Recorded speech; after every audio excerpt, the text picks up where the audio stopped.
नमस्कार दोस्तों, lancer container lines limited stock के अंदर अगर आपने इन्वेस्टमेंट करी हुई है और आप एक एवरेज कर रहे हैं स्टॉक के अंदर, या फिर लेंसर कंटेनर शेयर को जब आपने लिया था बहुत उम्मीदों से लिया था बट उम्मीदों पे नहीं खरा उतरा और आज कहीं ना कहीं आप एग्जिट करने का सोच रहे हैं, तो मैं बोलना चाहूँगा इस वीडियो को देख लीजिए। इसके बाद आपका डिसीजन इसको एवरेज का है या फिर एग्जिट का है। शायद कहीं ना कहीं आप इसमें या तो इन्वेस्ट रह सकेंगे या फिर एग्जिट कर देंगे, क्योंकि आपको क्लियर कट जो पिक्चर है ना कि हाँ या फिर ना, बस उसका जवाब इस वीडियो में मिल जाएगा। तो ध्यान से इस वीडियो को देखना। तो सबसे पहले आपने जब इन्वेस्टमेंट की होगी कुछ अच्छा सोचा होगा स्टॉक के अंदर, है ना। तो हम लोग आज के स्थिति में आज की चीज़ों को देखते हैं कि आज इस स्टॉक में क्या अच्छा है और क्या बुरा है। सबसे पहले उन चीज़ों को समझते हैं ताकि इस प्राइस पे आपको समझ आ सके कि आखिर वैल्यूएशन है कितनी, है ना। मैं बिजनेस के ऊपर बात नहीं करता हूँ, मैं टेक्निकल प्लस फंडामेंटल की बात करता हूँ, तो ज़्यादा समय नहीं लूँगा। तो प्रमोटर शेयर होल्डिंग पैटर्न को अगर देखें तो 31% है, बहुत अच्छी होल्डिंग है, मैं ज़्यादा बुरी नहीं कहूँगा, छोटा सा स्टॉक है। तो 31% अगर प्रमोटर है तो अच्छा है। एफ की बात करता हूँ, आहिस्ता आहिस्ता आहिस्ता बेचते बेचते ये 0.43 पे पहुँच चुके हैं, तो ये माल बेच रहे हैं। अगर ये बेच रहे हैं तो कहीं ना कहीं इन्होंने खरीदना चाहिए, डीआईएस ने खरीदना चाहिए। तो डीआईएस का भी 2% था, अब 1.64 है, तो 2% एफआईस डीआईएस इसमें बैठे हुए हैं, ये लोग बेच रहे हैं, कहीं ना कहीं थक चुके हैं, है ना। इसके बाद आती है पब्लिक। तो पब्लिक भी जो लेकर बैठी हुई थी वो भी इसमें बेच के निकल रही है, कहीं ना कहीं पब्लिक भी थक चुकी है। भाई पब्लिक भी बेच रही है, प्रमोटर भी बेच रहे हैं, एफआईस भी बेच रहे हैं, डीआईएस भी, तो खरीद कौन रहा है। तो अदर्स जो बड़े प्लेयर होते हैं ना कहीं किसी की बड़े प्लेयर की एंट्री हुई है जिसने 32% के करीब करीब होल्डिंग अपनी इसमें बना ली है। तो ये बहुत अच्छा एक संकेत है, यहाँ पे ये बात ध्यान रखना, क्योंकि पहले 6% हुआ करता था, अब 4% है। और मैं यहाँ पे थोड़ा सा आप लोगों को टॉप होल्डिंग भी दिखा देता हूँ। अगर आप एफ में देखोगे नहीं शो कर रही है, डी में देखो क्वांट म्यूचुअल फंड है, तो एक म्यूचुअल फंड भी 1.64% इसमें होल्ड करता है, ये बहुत अच्छी बात है, ठीक है। बाकी पब्लिक नॉन इंस्टीट्यूशन नहीं दिखा रहा है। अदर्स में ये कुछ नाम है जो आपको देखने को मिल रहे हैं जिन्होंने इसके अंदर एक अच्छी खासी इन्वेस्टमेंट बनाई हुई है। चलो इतना तो है कि इसके अंदर कहीं ना कहीं बड़े प्लेयर की नज़र है इस स्टॉक में, ये बात ध्यान रखिए। तो आप अकेले नहीं हो, आप ये मान के चलिए कि हाँ इस आपके अंदर कोई बड़ा जहाज तो है जो इसको कहीं ना कहीं तैराने की कोशिश कर रहा है, जो कि शायद अभी डूब चुका है ना। प्राइस तो काफ़ी ज़्यादा ऊपर से गिर रहा है, लेकिन कोई है जो इसको कहीं ना कहीं समंदर के चक्कर लगाना चाहता है, उसके भरोसे आप बैठे हो अभी, है ना, क्योंकि पब्लिक नहीं चला सकती है एक स्टॉक को, ये बात ध्यान रखना। तो ओवरऑल प्रमोटर होल्डिंग मैं बोलूँगा, ओवरऑल होल्डिंग ठीक है यार, कोई बुरी नहीं है। 355 करोड़ की मार्केट कैपिटल, उस हिसाब से तो मुझे लगता है बहुत अच्छा है। अब आ जाते हैं यार रेवेन्यू पे। देखो कंपनी का रेवेन्यू बहुत अच्छा मेरे को देखने को मिल रहा है। नेट प्रॉफिट की बात करता हूँ तो यहाँ पे ये लॉस हुआ है कंपनी को। अब इसके बाद अगर कंटिन्यूसली लॉस होता है अगले 3 सालों तक, तो फिर तो समझ लो कि भैया कंपनी खत्म है, ये बात ध्यान रखना, ठीक है। अर्निंग पर शेयर की बात करते हैं, यहाँ पे माइनस हुई है क्योंकि यहाँ पे आया ही नहीं कुछ रिटर्न, तो फिर यहाँ पे भी नेगेटिव होगा। मेन आ जाते हैं डेब्ट टू इक्विटी रेशो। तो यहाँ पे एक अच्छी चीज़ है कि कंपनी अपना कर्जा जो है ना वो ख़त्म कर रही है, तो ये बहुत बड़ा एक पॉजिटिव पॉइंट है कि कंपनी के फंडामेंटल में हमें ये देखने को मिल रहा है कि कंपनी अभी अपने ही पैसे पे काम कर रही है। अब मेन आता है कि कैश फ्लो कैसा है। तो यहाँ पर 31, 46, 223, 43, 309, भैया ओवरऑल कंपनी का कैश फ्लो प्लस में है। इसका क्या मतलब है? इसका ये मतलब है कि कंपनी को काम करने में कोई दिक्कत नहीं हो रही है। लेकिन एक बात ध्यान रखना, ये मार्च 2025 तक का डेटा है, आगे का मेरे पास डेटा नहीं है। टिल यहाँ तक का मैं आपको बता रहा हूँ, इसके आगे थोड़ा सा आप लोगों को ध्यान रखिए और मैं उसके बारे में ज़रूर अपडेट करूँगा आने वाली वीडियोस में। प्लस बस सब्सक्राइब कर लेना, ठीक है, मैं इसके आगे की वीडियो बनाऊँगा। अब आ जाती है यहाँ पर रेशो में हम लोग ज़्यादा नहीं देखेंगे, मैं अवॉइड ही करता हूँ। बेसिक ईपीएस आप देख चुके हो, ठीक है। अब मेन आते हैं बैलेंस शीट के ऊपर। तो अगर हम बैलेंस शीट के अंदर चलते हैं तो हमें क्या देखने को मिलता है, ठीक है। देखो ये मार्च 2025 तक का ही मैं डेटा आप लोगों को दिखा रहा हूँ, इसके बाद का अगर अपडेट होगा तो मैं ज़रूर आप लोगों को दिखाऊंगा उसके ऊपर भी। बस सब्सक्राइब कर लेना, पूरा स्टडी करके आएंगे, पूरा नेक्स्ट टाइम का वीडियो भी बनाऊंगा मैं आपके साथ, ठीक है। तो यहाँ पर देख लो रिजर्व एंड सरप्लस अच्छा खासा कंपनी मेंटेन कर रही है। लॉन्ग टर्म बोरिंग छोटी सी है, 46 करोड़ की, आराम से ख़त्म कर सकती है, जो कि आपको देखने को भी मिल रहा है कि यहाँ पे कितना कम हो गया अब, है ना, कर्जा। तो ये है।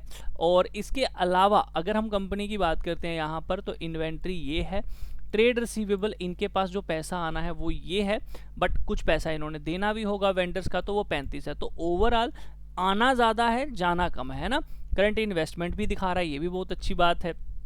कैश एंड इक्विवेलेंट भी है। तो बैलेंस शीट के हिसाब से तो भैया कैश रिच कंपनी है। मार्च 2025 तक, मैं ये फिर से बोल रहा हूँ, मार्च 2025 तक 26 के रिजल्ट इसमें नहीं जोड़े हैं मैंने, और ना मुझे यहाँ पे देखने को मिल रहे हैं। ये देखना बड़ा ज़रूरी होगा कि आने वाले समय में ये कंपनी जल्दी से जल्दी इसको अपडेट कर दे, ठीक है, ये बात ध्यान रखना।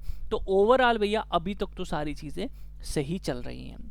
अब आ जाते हैं एज पर टेक्निकल। मैं क्लियर कट चीज़ें बोलूँगा। देखो, अगर आप ऊपर से इसको बस बाय करते आ रहे हैं, बाय करते आ रहे हैं, तो मैं बोलूँगा गलत है, क्योंकि कहीं ना कहीं ये कहीं भी सपोर्ट नहीं ले रहा है, कहीं भी इसने कोई रिवर्सल पैटर्न नहीं दिया है। काफ़ी सारे लोगों ने इस ब्रेकआउट कैंडल पे लिया होगा जल्दबाजी में, बट एक कैंडल पे हम ब्रेकआउट नहीं मानते हैं, एटलीस्ट उसके ऊपर सस्टेन होना चाहिए, है ना। तो वो नहीं हुआ है। तो इसके अंदर मैं आपको एक चीज़ बोल दूं कि एज पर टेक्निकल हमें कब बाइंग करनी है, हमें कब खरीदना है इसको, ठीक है। सबसे पहले ध्यान रखो कि देखो, यहाँ ब्रेकआउट आया, सस्टेन नहीं हुआ, यहाँ ब्रेकआउट आया, सस्टेन नहीं हुआ, अभी फॉल कर रहा है। हमें जब भी किसी स्टॉक को खरीदना होता है, हमें एक स्टॉप लॉस चाहिए होता है, बड़ा ज़रूरी है ना। तो देखो यहाँ पे अभी क्या सिनेरियो है। अभी का सिनेरियो ये बन रहा है कि इसने ब्रेकआउट दिया है ना, ये ब्रेकआउट दिया है।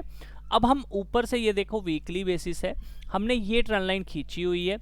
अगर ये इसको बिना तोड़े, मतलब ऐसे ना होते हुए, जैसे ये अभी जा रहा है और ऐसे कर दे, इस ट्रेंड लाइन को तोड़ दे, है ना, 12-13 रुपए के करीब सस्टेन हो जाए, बिना इस लेवल को तोड़े, है ना, ये इसके ऊपर सस्टेन हो जाए, या फिर ये जो कैंडल है ना, ये जो बनी हुई है नियर अराउंड 8 रुपए से, इसको बिना तोड़े ऊपर चला जाए, है ना, और इस ट्रेंड लाइन को तोड़ दे, सस्टेन हो, तब हमारे पास एक पैटर्न होगा ब्रेकआउट का सेकंड, है ना।